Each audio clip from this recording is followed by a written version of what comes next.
everyone, this is Kirei for Bramble Fox, and this is my first layout using the fabulous autumnal themed November Fox box. I'm also using the Fox Cut number 50, and this one actually comes with the Fox Box Plus subscription, November subscription I should say, and I'm also using a brand new product, the Paper Autumn Leaves in the Heather colourway.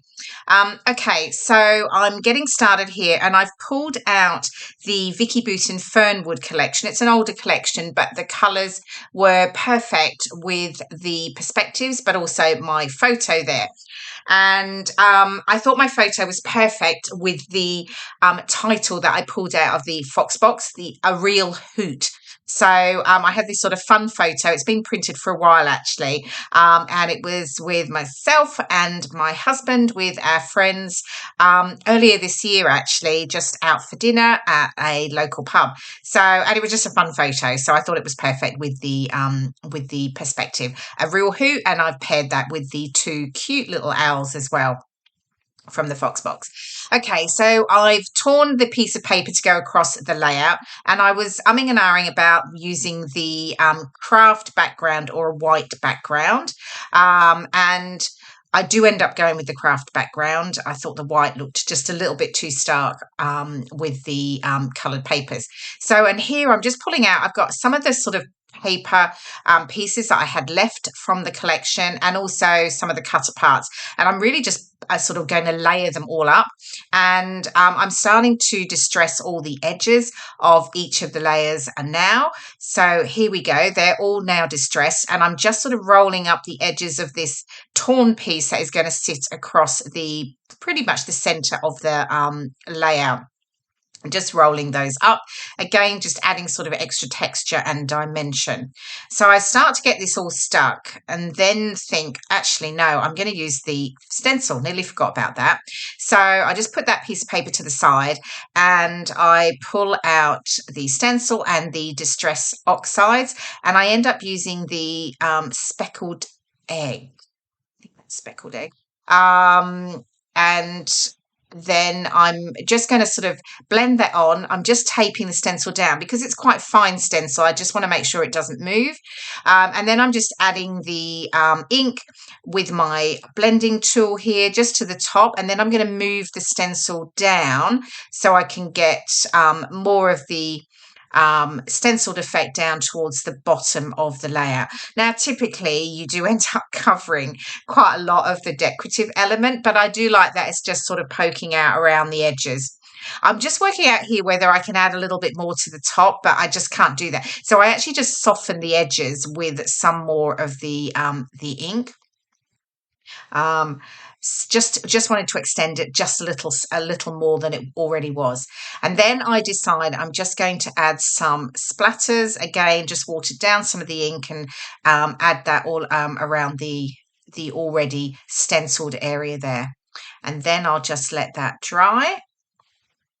And here we go, all dry.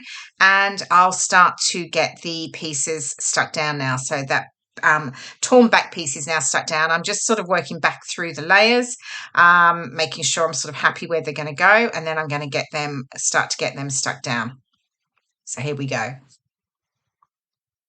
So this is, I do like layering actually, and it is a great way of using up the sort of bits and pieces that you might have left from a collection, just sort of working them together as a layer underneath your photo. So I do lift the edges though. I end up sort of, when I start to stick the pieces down, I do actually have to flatten the bits that I've already lifted up. So I should remember that every time. I think I do it all the time. Okay, so just getting those stuck down, lifting those edges. I think I'm remembering not to do the middle one there because I'm going to stick the other pieces over it. Okay. Just making sure I'm happy with where they are. Bringing out my trusty T-square, making sure they're straight. I couldn't possibly have wonky lines, could I? Okay, getting that currently cut apart card stuck down. And then I'll bring in that one with the sort of moth. I'm going to actually raise this on sticky foam. So just cutting the pieces to fit. and then I'll just stick that down. That's the only piece I raise on foam. I just felt like I needed a little bit of extra dimension at this point, and then I'll start to get the photos stuck down. Now, with the Foxbox subscription, if you're not a Foxbox subscriber, pop on over to bramblefox.co.uk and you can find all the details about signing up and becoming a subscriber. That way you don't miss out on the fabulous perspectives every month.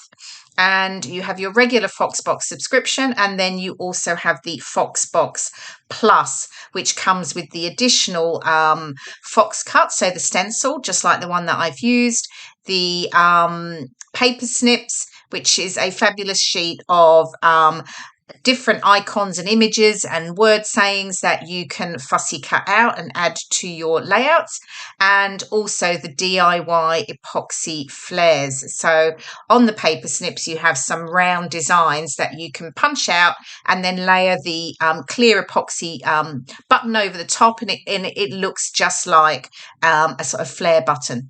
So pop on over and you can find all the details about subscribing.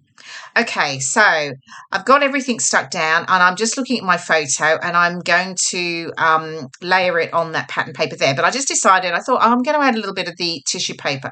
I don't know about you, but honestly, tissue paper, I think I always fiddle around with it, trying to just get it just right. So I've decided I'm going to have torn edges. Then it doesn't tear straight. So I'm using the ruler, get it stuck down. So that part's fine. And this part's fine, but then I try and do the bottom. Because there's only a little bit left, it's fiddly and I tear it and it's not quite right. But actually, it looks all right in the end and it's fine because I am just going to layer it up on the top of that sort of soft tealy patterned paper here.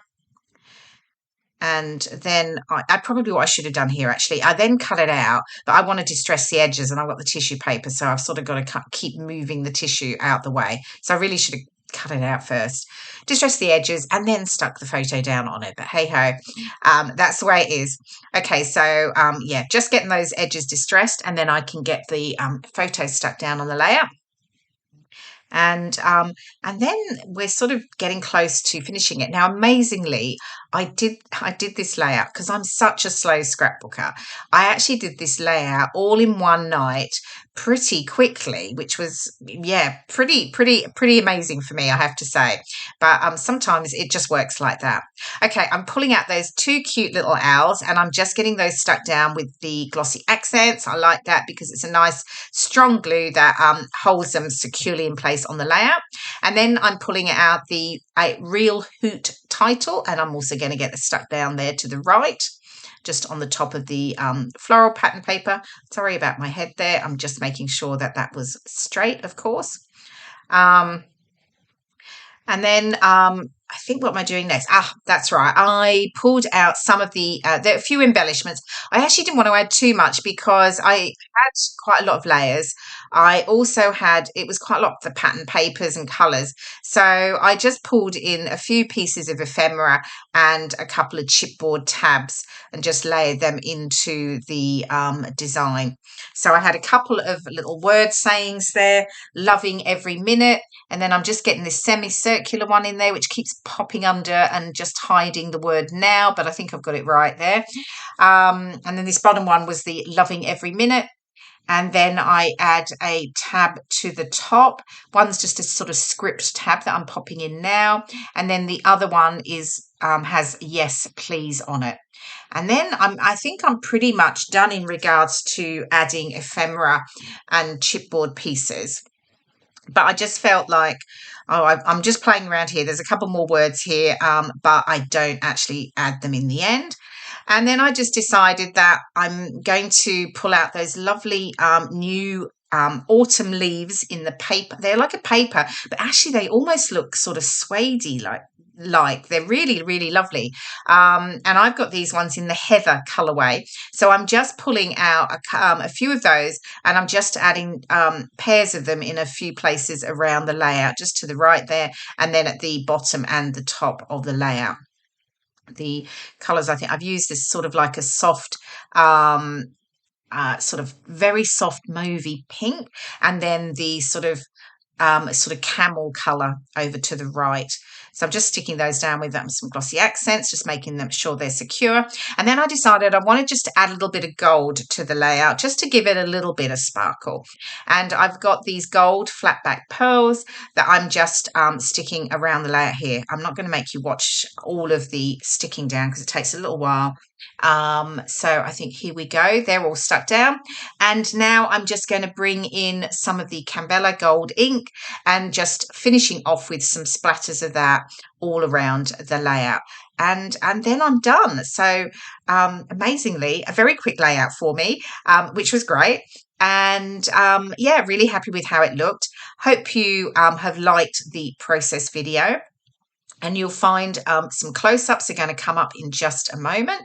Here we go. There's the final layout. And then some close-ups of those lovely perspectives from the November Fox box, A Real Hoot, and those super cute little owls. And then you'll see a close-up of the leaves and the details from the stencil. I hope you've enjoyed the process video. I will see you very soon in my next one. Thanks very much for watching.